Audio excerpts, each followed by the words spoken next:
साहेबांचे मार्गदर्शन, वायजी महाजन सर, आपले जिल्ह्याचे अध्यक्ष उदयबापू वाघ, महानगरचे जिल्हा अध्यक्ष राजू मामा भोळे, तसेच भुसावळचे आमदार संजय भाऊ सावकारे, आमदार स्मिताताई, जिल्हा परिषदचे अध्यक्ष प्रयागताई कोळी, आपले संघटन मंत्री किशोर भाऊ काळकर, बेटी बचाओ बेटी पढाओ चे राष्ट्रीय संयोजक राजेंद्रजी फडके, तसेच सर्व सन्मान्य व्यासपीठ इथे उपस्थित असलेले सर्व आपले तालुक्यातले सर्व कार्यकर्ते बंधू आणि भगिनींनो,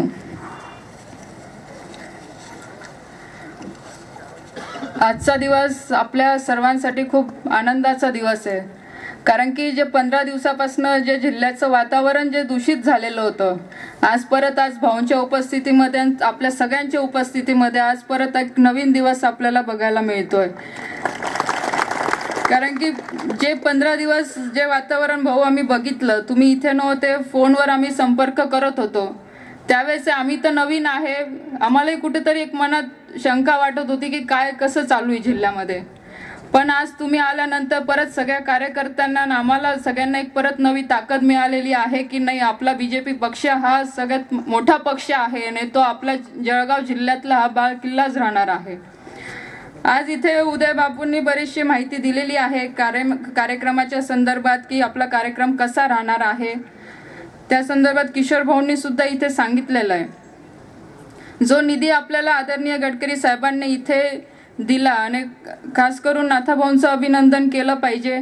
कारण की आम्ही दोन्ही खासदार, एटी नाना आहे, मी आहे, आम्ही तर फक्त भाऊंनी जे सांगितलं ते काम आम्ही केलं. मला आठवतं की जेव्हा मी पहिल्यांदा, मी याच्या आधी पण मीटिंगमध्ये बऱ्याच वेळा सांगितलेलं आहे, कार्यक्रमामध्ये सांगितलेलं आहे, बाबांना म्हणजे भाऊंना जेव्हाही आठवलं असेल, रात्री 10 वाजता, दुपारी 12 वाजता, सकाळी 8 वाजता जेव्हा आम्ही दिल्लीला राहायचो तेव्हा फोन यायचं की आपले हे रस्ते आहे, गडकरी साहेब ऑफिसमध्ये बसलेले, त्यांना जाऊन आधी पत्र दे. कमीत कमी मला असं वाटतं की एटी नानांनी मी ह्या 1.5 वर्षामध्ये 100 ते 150 पत्र आपल्या जळगाव जिल्ह्यासाठी आम्ही दिलेले असतील. बऱ्याच वेळा मलाही शंका व्हायची की आपण का वारंवार आपण ऑफिसमध्ये जातो, ते गडकरी साहेब पण म्हणतील की एक वेळा पत्र दिल्यानंतर का तुम्ही परत पत्र देताय. मी बाबांना ते सांगितलं की बाबा म्हटलं आपण भरपूर वेळा या कामांसाठी पत्र दिलेले आहे, पण मला त्यावेळेस भाऊंनी सांगितलं की जोपर्यंत आपल्या जळगाव जिल्ह्यातले कामं मंजूर होत नाही तोपर्यंत आपण पाठपुरावा केलाच पाहिजे, पत्रव्यवहार केलेच पाहिजे. आणि त्याचं फळ आज आपल्याला बघायला मिळतं की आपल्या जिल्ह्यासाठी आज एवढा मोठा निधी आलेला आहे. म्हणजे एक उदाहरण आता ते तर आम्हाला शिकायसाठी होतं, पण एक चांगलं उदाहरण भाऊंनी एक दिलं आणि आता तर आम्हाला विश्वास झाला की खरोखर आपण पाठपुरावा केला तर कधी ना कधी, त्याला वेळ लागतो पण कधी ना कधी त्याचं फळ आपल्याला मिळत राहतं. तर हे रस्त्यांच्या बाबतीत भाऊ आपल्या भाषणात सांगतीलच की आपण कसे कसे मंजूर केलेले आहे, पण जस्ट इन शॉर्ट मी तुम्हाला सांगते, नाना पण सांगतील की जे आपले नॅशनल हायवे जो आहे, हा चिखली तो फागणे जो रस्ता आहे तो मागच्या काळातच मंजूर झालेला होता, पण बऱ्याचशा त्याच्यात अडचणी आला, टेंडर रखडले गेले, आपल्याला सांगितलं गेलं काम होतंय पण ते झालं नाही. पण आपलं सरकार आल्यानंतर गडकरी साहेबांनी त्याला ताबडतोब मंजुरी दिली. जे रिवाईज होतं त्याला परत रिवाईज करून आता त्या रस्त्याचं टेंडर आता जस्ट ह्या पुढच्या आठवड्यामध्ये ओपन होणार आहे आणि ते या 4 महिन्यामध्ये त्याचं काम चालू होणार आहे. त्याचबरोबर आपले जे जळगाव जिल्ह्यासाठी नानांकडे सतत मागणी राहायची की आपल्या जळगाव जिल्ह्यातला जो शहर आहे त्या जो आता जुना रोड आपण जो वापरतोय त्याच्यावर ओव्हरफ्लाय झाले पाहिजे, याच्यासाठी स्वतः नानांनी खूप पाठपुरावा केला आणि ते मागच्या महिन्यामध्ये ते रस्ते सुद्धा मंजूर झाले. तसंच वरणगाव आहे, आपलं पारोळा आहे, नानांच्या याच्यातलं मुक्ताईनगर आहे, हे जे आहे हे हायवे सोबतच त्या कामांची सुरुवात होणार आहे. परत जो सगळ्यात मोठा विषय होता की बऱ्हाणपूर अंकलेश्वर हा जो रस्ता आहे त्याच्यासाठी आपण रिपेअरिंगसाठी तर पैसे घेतलेच, कारण की तो खूप खराब झालेला रस्ता होता. आम्ही सेंट्रल रोड फंडमधनं त्याला पैसे मंजूर करून घेतले. आता त्या रस्त्यांचं काम सुद्धा चालू आहे, नानांच्या मतदारसंघामध्ये सुद्धा त्या रस्त्यांचं काम चालू झालेलं आहे. पण अजून त्याला नॅशनल हायवेमध्ये कनेक्ट केलं तर आपल्याला सुद्धा फायदा होईल, एमपीतल्या लोकांना सुद्धा फायदा होईल, तिकडचे धुळे, नंदुरबार ह्या जिल्ह्यांना सुद्धा फायदा होईल. याच्यासाठी आपण जे काही रस्ते आहे, बऱ्हाणपूर अंकलेश्वर आहे, त्याचबरोबर औरंगाबाद, सिल्लोड, पहूर, बोदवड, मुक्ताईनगर आणि बऱ्हाणपूर, परत जळगाव जामोदपासनं तर नांदुरा बरणपूर आहे. तर असे हे जे रोड आहे ते स्टेटमधनं आता नॅशनल हायवेमध्ये कन्वर्ट केले. आताच मला काल काही पत्रकार विचारत होते की हे फक्त मंजूर झालेले, अजून मंजूर झालेलं नाही आहे ना, तुम्ही भूमिपूजन कसं काय करताय. त्यावेळेस मी त्यांना सांगितलं की हे ऑलरेडी ह्या जे नॅशनल हायवेमध्ये आता जे रस्ते कन्वर्ट होत आहेत त्याचं टेंडर ऑलरेडी फ्लोट झालेलं आहे. त्याचं DPRसाठी आता पुढच्या महिन्यामध्ये परवानगी मिळणार आहे. DPR झाल्यानंतर त्याचं सर्वे होईल, सर्वे झाल्यानंतर त्याचे टेंडर निघतील. आणि जे आमचे CFRचे जे कामं होते ते ऑलरेडी आता चालू आहे, तुम्ही कधीही जाऊन ते बघू शकतात.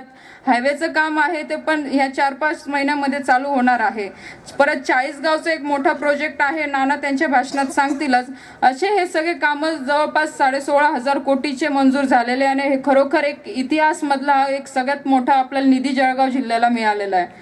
स्मिताताई आता मला आता सांगत होत्या की स्वातंत्र्यानंतर जरी आपण कॅल्क्युलेट केलं आतापर्यंत आपल्या जिल्ह्याला किती निधी मिळाला आहे, तो सुद्धा एवढा निधी होत नाही. तर तेवढा आपल्याला ह्या 1.5 वर्षामध्ये गडकरी साहेबांच्या माध्यमातून, नाथाभाऊंच्या माध्यमातून आपल्या जिल्ह्यासाठी मिळालेलं आहे. ही एक सुरुवात आहे, हे एक अच्छे दिनची एक सुरुवात आहे.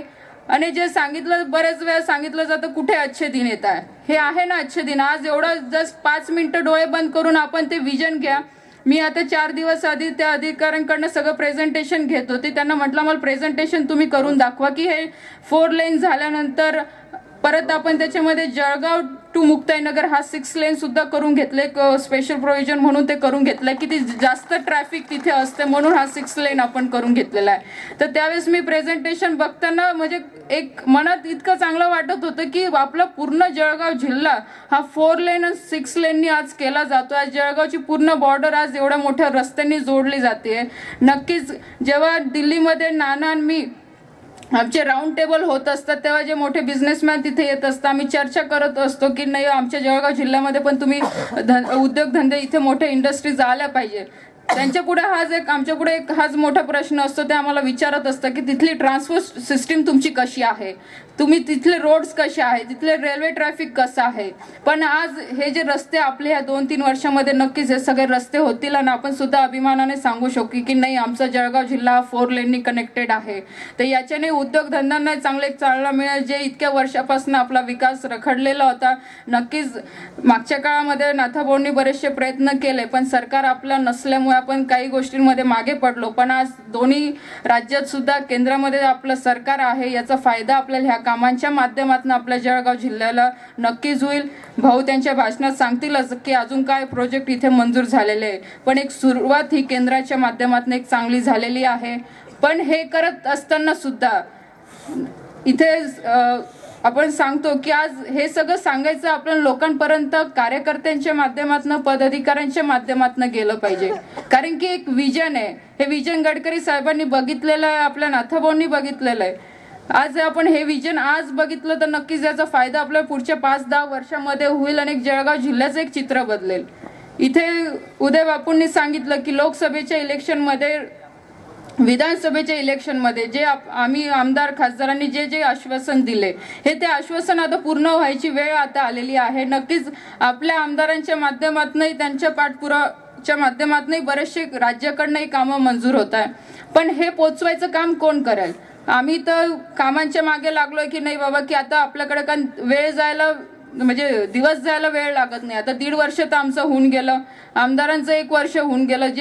जे दिवस आपल्याकडे राहिलेले आहे तर जास्तीत जास्त कामं आपण आपल्या भागामध्ये कसे खेचून आणू शकतो याच्यासाठी आमचा प्रयत्न आहे. पण आपल्या मार्फत, आपल्या कार्यकर्त्यांच्या माध्यमातून, पदाधिकाऱ्यांच्या माध्यमातून जे काही आपण कामं करतोय हे लोकांपर्यंत पोहोचले गेले पाहिजे. जे लोकांच्या मनात ज्या शंका असतात त्या शंका सुद्धा आपण काढल्या गेल्या पाहिजे. की बरेच लोकांच्या मनात असतात की याचा फायदा आम्हाला काय, पण आपल्याला जर माहीत आहे, आपण जर हे व्यवस्थित समजून घेतलं आणि लोकांपर्यंत जर पोहोचवलं तर याचा नक्कीच आपल्याला फायदा होईल. आमचे इलेक्शन लोकसभा विधानसभा झाली, पण पुढचे जे जिल्हा परिषदचं इलेक्शन येणार आहे, परत आपलं पंचायत समितीचे इलेक्शन येणार आहे, तर आपल्यातलेच त्याच्यातले आपले सदस्य, पंचायत समिती सदस्य आपल्यातलेच सगळे होणार आहे. म्हणून ही मेहनत तुमच्यासाठी आम्हाला करायची आहे. आणि जर तुमचं सगळ्यांचं सहकार्य असलं तर नक्कीच आपण हे आपलं जे आपण बघितलेलं विजन, जे आपण बघितलं आपल्या जिल्हा जळगावसाठी जे स्वप्न बघितलंय तर नक्कीच आपण पूर्ण करू. म्हणून येणाऱ्या 25 तारखेला सगळ्यांना विनंती राहणार आहे की जास्तीत जास्त संख्येने आपल्याला उपस्थित राहायचं आहे.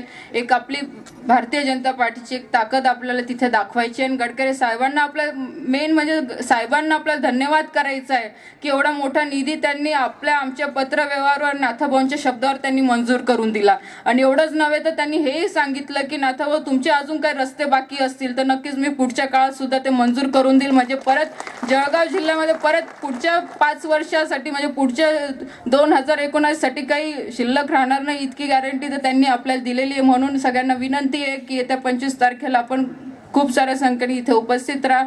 एवढं बोलून माझे 2 शब्द संपवते. जय हिंद, जय महाराष्ट्र.